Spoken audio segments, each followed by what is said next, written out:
Alhamdulillahi Rabbil Alamin. Wabihi nasta'in ala umuri dunya waddin.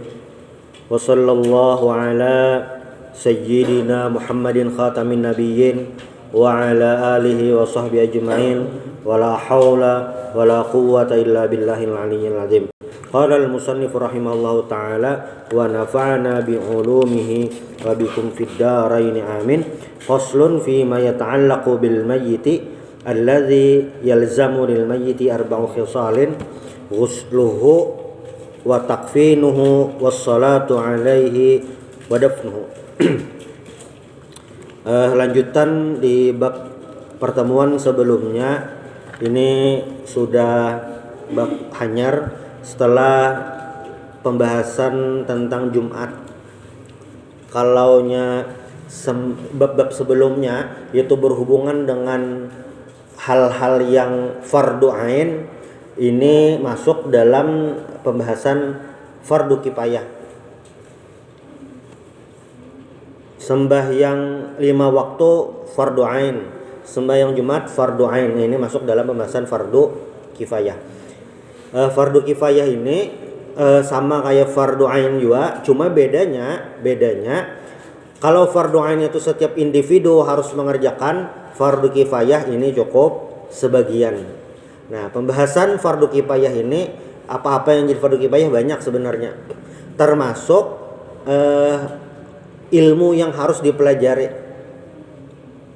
Kalaunya fardu ain itu adalah jelas bab-bab yang setiap orang wajib mengerjakan, dan itu wajib bisa, kayak sembahyang 5 waktu dan segala hal yang berhubungan dengan sembahyang 5 waktu.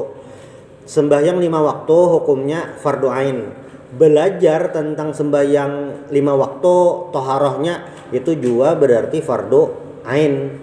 Tetapi lebih daripada itu ngarannya fardu kifayah. Nah, berarti ilmu-ilmu yang di luar daripada fardu ain. Jadi fardu ain itu ilmunya ada 3, tauhid, fikih, dan tasawuf atau akhlak. Paling kada itu fardu ain. Yang lebih pada itu maksudnya lebih daripada pembahasan kalaunya fikih itu sembahyang 5 waktu, nah itu berarti masuk pembahasan fardu kifayah. Nah, belajar ilmu selain fardu ain itu hukumnya fardu kifayah, wajib bisa. Ujar ulama paling kada dalam masa fatul adwa, masa fatul adwa ini hitungan bahari. Jadi hitungan bahari itu kayak ini, nah. Masa fatul adwa tuh subuh tulak, pas sanja sudah boleh ke rumah. Itu hitungan pakai kuda, kada tahu lah jaraknya sahabat tuh. Jadi misalnya subuh itu tulak dari rumah pakai kuda, lalu sorenya sudah boleh ke rumah, nah itu masa fatul adwa. Radius itu paling kada ada seikung yang ahli ilmu agama, fardu kifayah ngarannya. Jadi misalnya ada keluarga kita, anak kita, kamanakan kita belajar ilmu agama, itu sebujurnya menggugurkan kewajiban bagi orang lain yang kada sempat belajar agama. Itu hakikatnya orang belajar agama. Karena lebih daripada fardu ain itu ngarannya fardu kifayah. Berarti belajar ilmu agama yang lain daripada yang wajib fardu ain tadi, itu adalah fardu kifayah, menggugurkan kewajiban itu. Jadi misalnya dalam masa fatul adwa jaraknya kada tahu nah pastinya sekitaran itu, misalnya anggap sekomplekan atau sekampungan. Dalam sekampungan tadi itu kadada yang alimnya, itu berarti berdosa sekampungan. Banyak ilmu-ilmu yang fardu kifayah. Nah, pertemuan sebelumnya itu sudah kita bahas tentang yang wajib bagi yang hidup, fardu kifayah bagi yang hidup. Ada 4 macam hak mayit. Adalah yang pertama kan memandai, ghusluhu memandikan mayit, lalu wa takfinuhu mengkafankan, wassalatu alaihi wa dafnuhu sembahyang dan mengkafankan. Nah, kewajiban ini 4 macam ini berhubungan juga dengan si mayit, bagaimana meninggalnya, proses meninggalnya itu kayak apa. Yang normal itu maksudnya meninggal biasa. Orang meninggal biasa 4 macam ini wajib digawe. Yang meninggal biasa ini wajib digawe. Tapi bilanya yang selain orang meninggal biasa itu banyak klasifikasinya. Misalnya dalam kategori orang meninggal syahid, mati syahid, ulama membagi ada 3 macam. Syahid dunia akhirat, syahid dunia haja, syahid akhirat haja. Kalau syahid dunia akhirat itu adalah orang yang meninggal di pertempuran. Untuk apa? Li'la'i kalimatillah, untuk meninggikan agama Allah Subhanahu wa taala. Meninggal karena itu mati syahid dunia akhirat.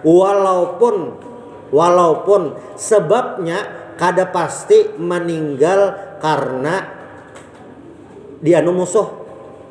Tapi ketika meninggal di pertempuran untuk meninggikan kalimat Allah, di saat-saat itu kayak itu, nah pas momen itu, walaupun meninggalnya bukan sebab karena dianu lawan, dianu musuh, itu juga mati syahid dunia akhirat. Misalnya apa? Kawan tasalah menimpas karena timpas berayat, sekalinya tertimpas kawan, aduh, kawan sekalinya paget kepala kawan. Misalnya kayak itu, kayak apa itu jar? Mati syahid akhirat dunia akhirat juga lah, masuk mati syahid dunia akhirat kayak itu. Atau pas lagi perang tergugur dari kuda, sakanya kudanya menjajaknya seorang, belum di briefing lagi kudanya, iya juga mati syahid dunia akhirat. Tapi pas mati saat itu kayak itu, nah itu masuk mati syahid dunia akhirat. Itu cara memandikannya bang, prosesnya 4 macam itu kah? Kada belain.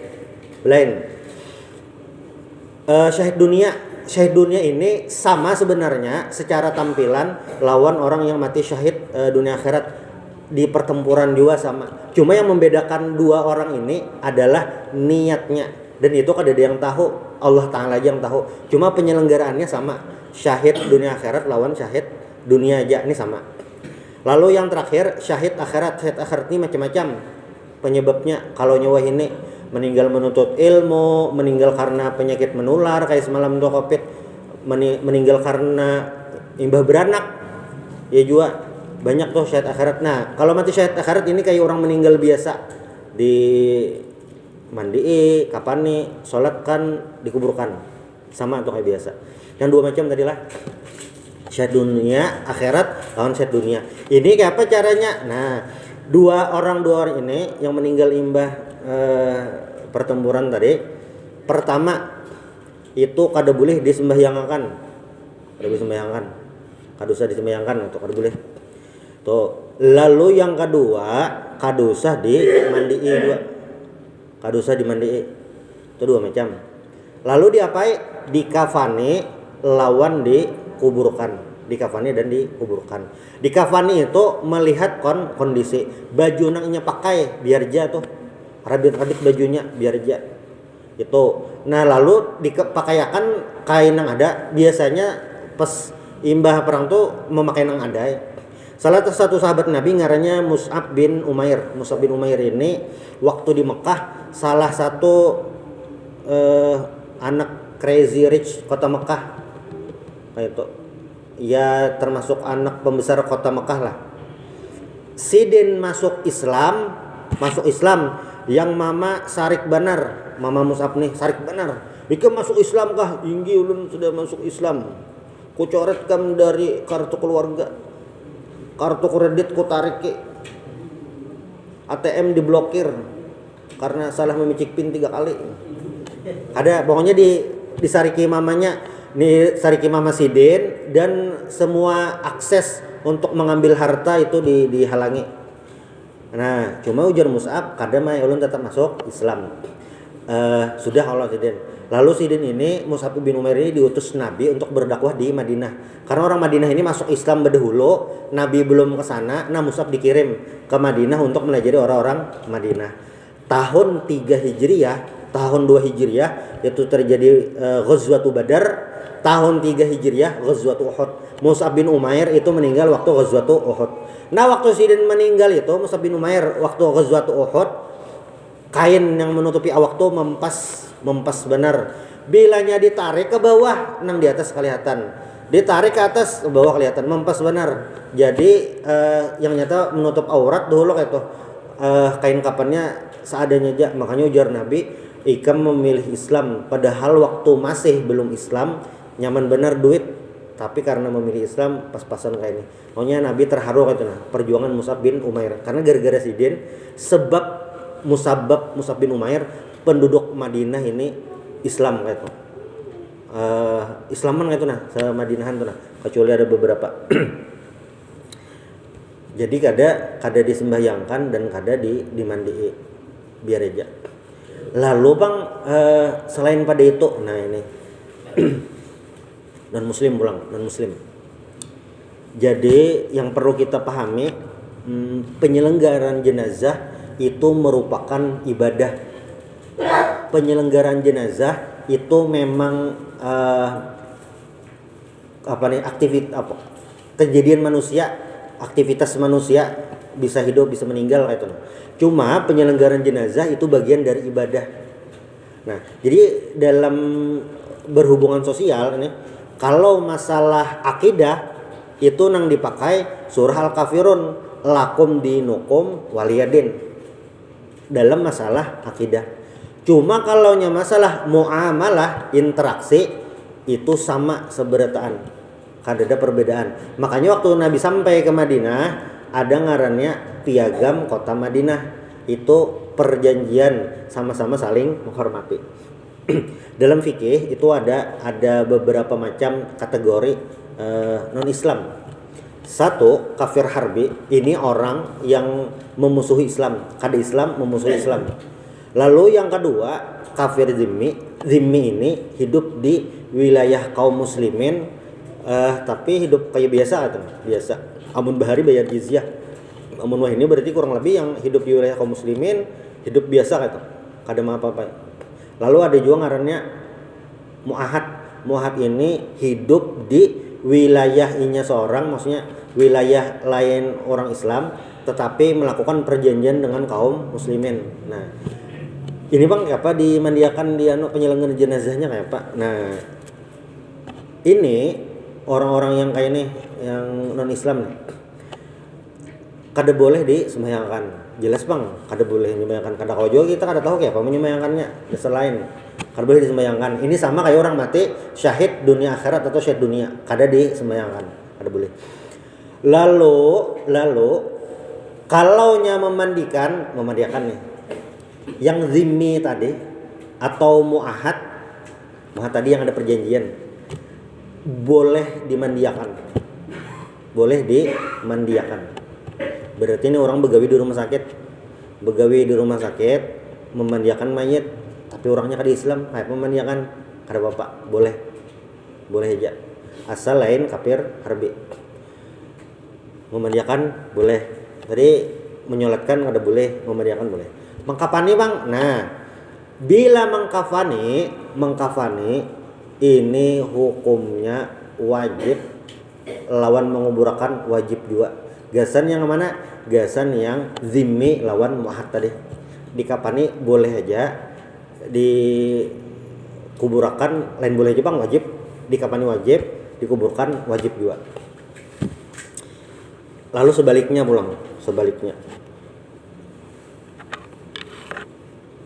nang memandiakannya lain orang Islam kayak pak, boleh aja. Kenapa gerang? Karena manusia ini seberataan Islam ataupun kada itu mukhatabun bisyariah, dapat khitab, dapat perintah untuk melaksanakan syariah, menjalankan perintah-perintah agama. Orang yang kada Islam inya itu dapat perintah juga untuk memandikan mayit katanya. Dan memandikan mayit ini adalah ibadah fi'li, gawian, la yahtaju ilan niyah, kada perlu niat. Jadi asal manusia nang memandii, asal manusia selain orang gila bang, maksud manusia itu kayak ini nah, kada Islam memandii, kekanakan halus, kada halus juga bang, maksudnya mumayyiz kayak tamat SD tapi belum balik, yang sudah mumayyiz berakal tapi belum balik, itu boleh aja memandiakan, sahaja memandiakannya. Ini untuk memandikan jenazah. Karena apa? Ini lain ibadah kayak berwudu, kayak sembahyang, wajib pakai niat. Jadi bilanya ada kasusnya nyata di rumah sakit bang lah, lain Islam yang memandii itu sudah cukup, kada perlu diulangi. Misalnya aja bang, malaikat memandii kayak apa? Malaikat kada tahu bang, gitu malaikat lah. Cuma ya malaikat memandii. Nah ujar ulama dibahas juga. Jadi ulama tuh membahas seberatan kemungkinannya. Nah, malaikat itu bila memandii itu kada dihitung. Sudah jar tadi dimandi malaikat, bahasa dimandii. Kayak apa? Maka malaikat sudah memandii jar. Karena malaikat itu lain mukhatabun bisyariah. Malaikat itu kada dapat kewajiban, kada dapat taklif untuk beribadah kayak kita juga. Malaikat itu kada wajib sembahyang kayak kita. Ini wajib beriman aja Allah Ta'ala, Allah Nabi Muhammad katanya. Cuma kada disuruh wajib sembahyang kayak kita, kada sama. Jadi malaikat itu gawiannya tuh la yu'tabar untuk memandikan mayat tadi. Karena memang ada beberapa riwayat orang-orang soleh dulu apa ngarannya, ada yang dimandi malaikat katanya. Cuma terlepas dari itu, bilanya ada malaikat mau mandi, biasa saya memandi karena lain mukhatabun bisyariah. Waktu perang Uhud itu juga kejadiannya. Jadi ada Hanzalah, mungkin pernah mengisahkan juga atau belum. Hanzalah ini hanyar kawin. Imbah subuh sidin lawan bini jima menubuh. Tuntung jima beluman sampat mandi wajib, sekalinya ada panggilan jihad. Hayya bina alal jihad, ini tulak perang Uhud. Sidin ini kadingat lagi pada belum mandi wajib, langsung memuruk baju perang. Kadingat lagi mandi wajib. Hayya bina alal jihadnya langsung aja. Memang sahabat Nabi belinya di kiau langsung karena tapi tahun Sidin ini kadingat mandi wajib, langsung nolak. Ternyata di perang Uhud Sidin ini meninggal, mati syahid. Mus'ab bin Umair mati syahid. Paman Nabi Hamzah bin Abdul Muttalib mati syahid. Nah Hanzalah ini mati syahid juga. Sekalinya apa imah mati syahid, ujar Nabi apa? Taghsiluhul malaikah, malaikat yang sudah memandii.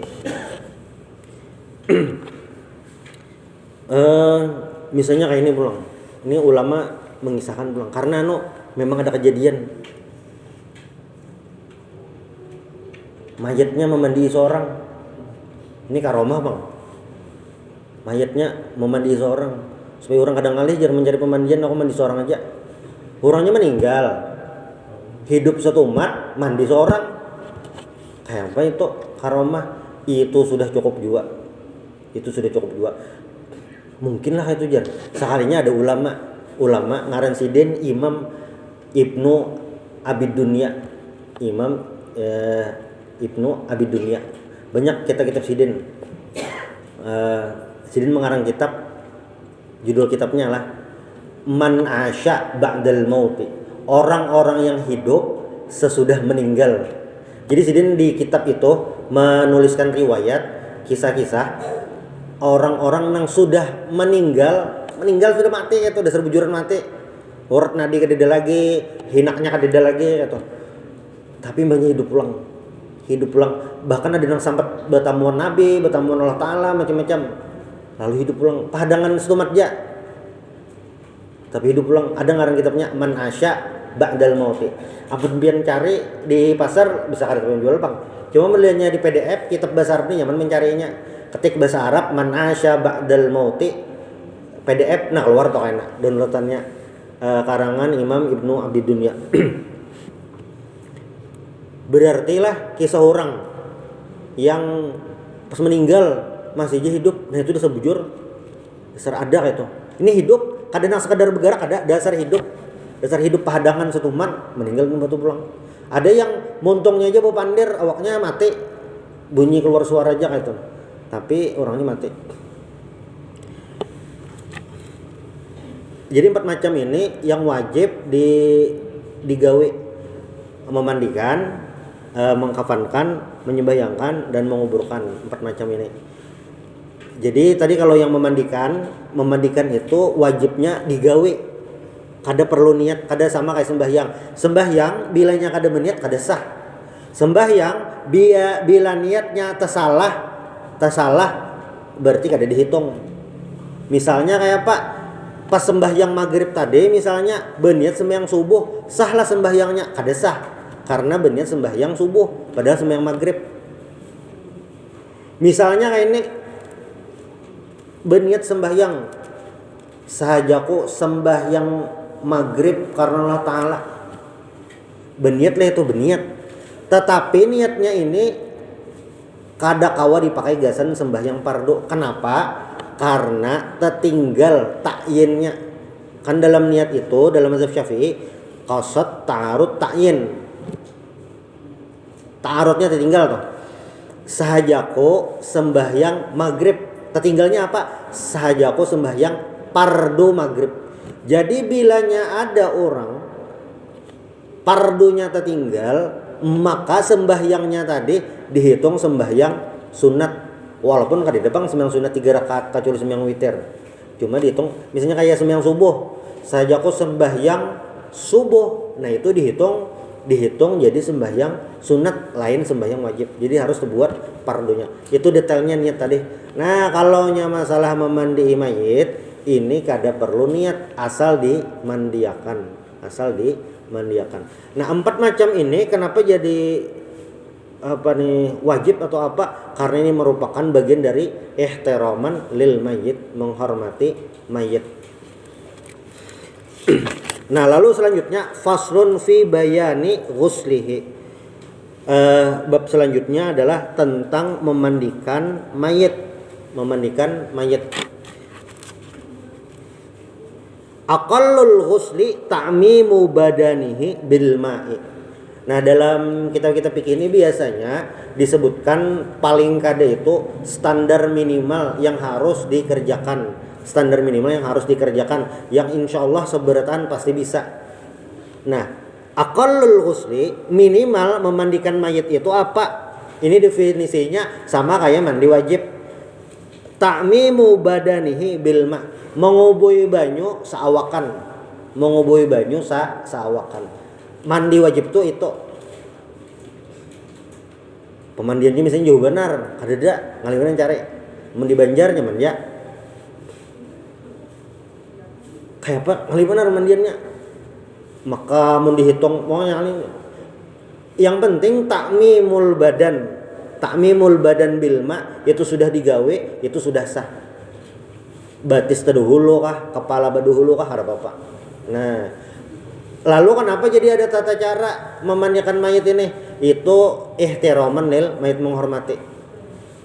Karena bilanya takmimul badan ini aja mayit itu, nah kita semprot pakai selang pemadam, nyata tuh dah liput dah banyu, atau dicelup ke sungai, dicelup ke sumur, itu nyata dah takmimul badan.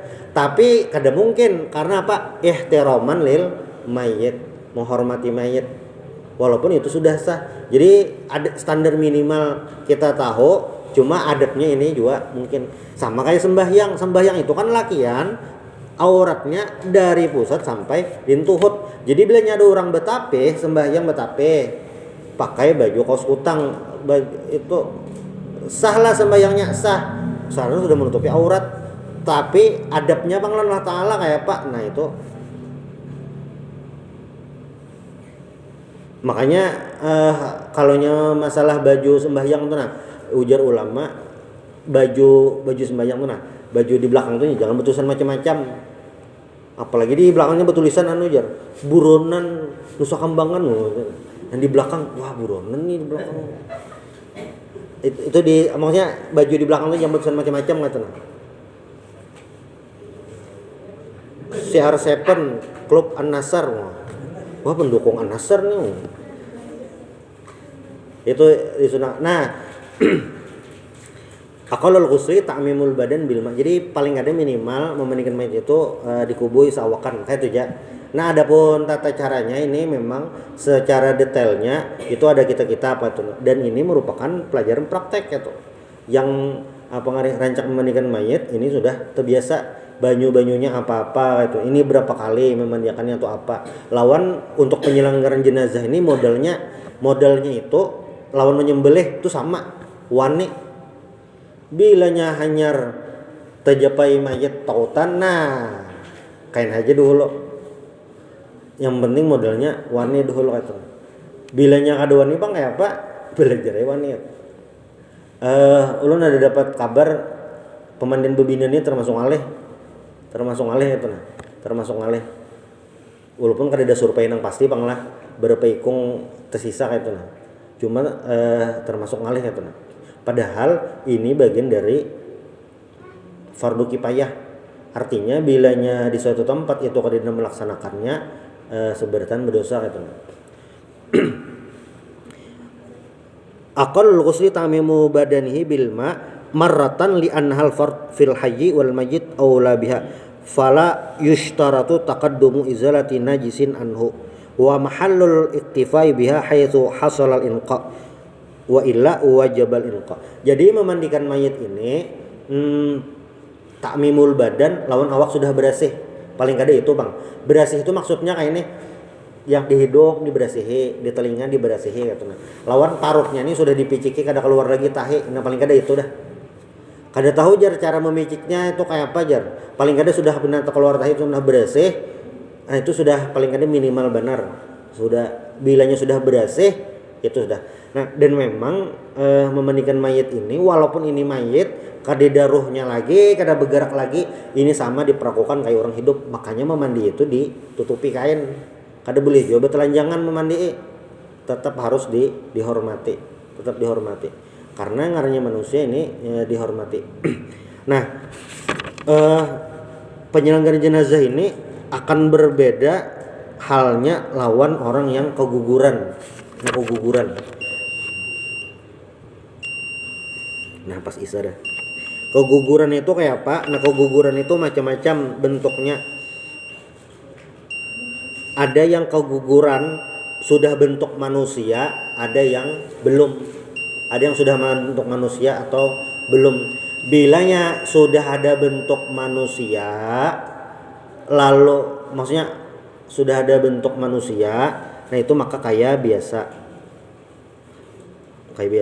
Tapi bilanya masih belum bentuk manusia, kayak segumpal daging aja, itu terserah aja sebujurannya. Terserah aja yang diapai, walaupun memang bagusnya dikubur. Nah, selanjutnya ini tentang waqmaluhu ayyaghsila sawataihi. Ini masih tentang memandikan mayit. Subhanallah bihamdik asyhadu an la ilaha illa anta astaghfiruka wa atubu ilaik. Al-Fatihah.